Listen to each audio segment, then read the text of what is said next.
كل سنة وانتم طيبين ورمضان كريم. شكرا لكل اللي هنوني بعيد ميلادي. اجمل عيد ميلاد في حياتي كلها، اجمل عيد ميلاد في عمري كله وحياة ربنا.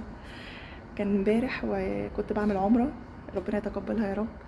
يعني تخيلوا رمضان وصايمة وبطوف وبسعى وفي وسط اهلي اخواتي، اخويا واختي وامي. اجمل عيد ميلاد في حياتي كلها، الحمد لله. ربنا يتقبل وينولها لكل مشتاق، امين يا رب. انا قعدت كتير كده من فتره اقول رسول كريم والله اكرم، وهل فقير بين الكريمين يحرم. كتير رددوها كتير كده وانتوا نفسكم فيها، وان شاء الله ربنا هينولها لكم. دعيت لكم كلكم، بدعي لكم كلكم من قلب قلبي. وعرفت يعني اتعلمت ان عيد الميلاد ده ان احنا نصلي ركعتين نستغفر ربنا لكل ايامنا اللي فاتت، وندعو ربنا يرضى علينا في ايامنا اللي جايه.